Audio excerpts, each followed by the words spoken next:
If you are confirmed as Attorney General, will you pledge to fairly and faithfully uphold the law regardless of party? So help me God. Amen. Look, and I want to be clear for folks at home. I don't want a Republican Department of Justice. I don't want a Democrat Department of Justice. I want a Department of Justice that follows the damn law. And I think the American people do too. That shouldn't be too much to expect. Hello, welcome back to Next Gen. I hope you're all doing well. Today, we're breaking down a fiery exchange at a recent Senate hearing. Senator Ted Cruz brought the heat as he addressed Pam Bondi, nominated to be the U.S. Attorney General. The conversation got intense, especially when Cruz criticized the Biden administration and the Department of Justice. Stick around for the full rundown. Let's get into it. It's rather striking because it's not a hypothetical. It has happened over the last 4 years. And I think perhaps the most tragic legacy of the Biden-Harris administration has been the politicization and the weaponization of the United States Department of Justice. And we don't need to ask hypothetically because Joe Biden publicly mused and allowed the New York Times to report it, calling on Merrick Garland, why will he not prosecute Trump more quickly? And Merrick Garland, sadly, he sat in that chair and promised to be apolitical, and he broke that promise almost the instant he walked into the Department of Justice.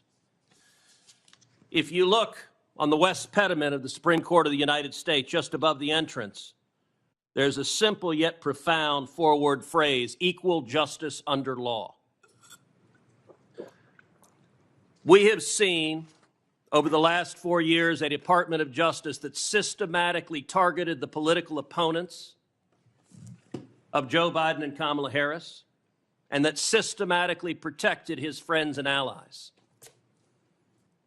And it is tragic to see the loss of confidence in the American people, in the Department of Justice, and in the FBI. I would note, I don't think there's an institution in America who has lost more respect from the American people than the FBI has in the last 4 years.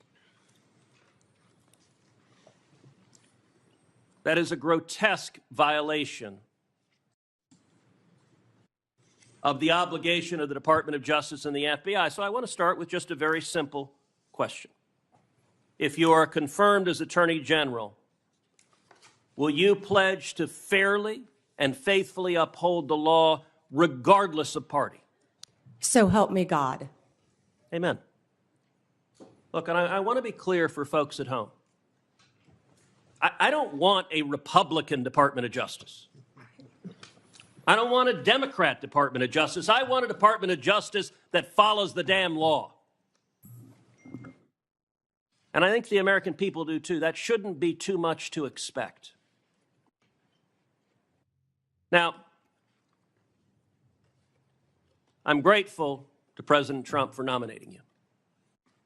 I think on any objective level, you're clearly qualified for this position. You have been a prosecutor for decades. You have been the elected Attorney General of the state of Florida, the third largest state in America, for 8 years. Let me ask you,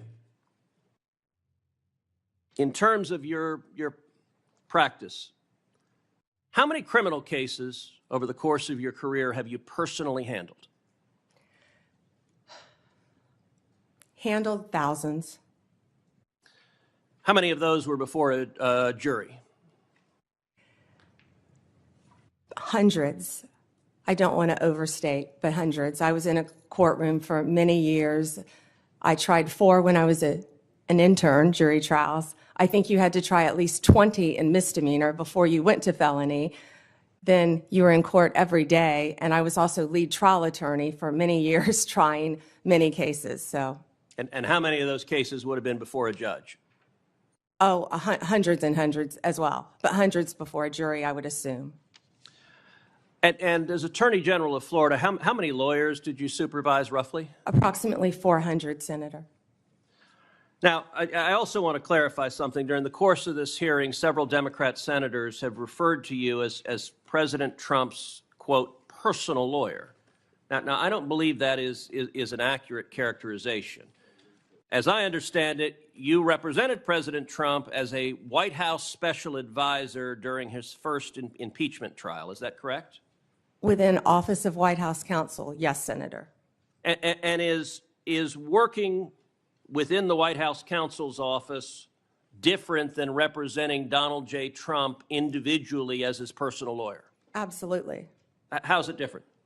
You're working for the government. You're working for the Office of White House Counsel. You're not representing him in his personal capacity. And so you have not represented him in his business affairs, in his personal life, or in any of the criminal trials he has faced? No, Senator. And you know, when it comes to weaponization, it's worth noting that in more than 2 centuries of our nation's history, no president had previously been indicted, no president had previously been prosecuted until the Biden-Harris White House came along. And in the last 4 years, we've seen Donald Trump indicted and prosecuted not once, not twice, not 3 times, but 4 separate times. And 2 assassination attempts, Senator.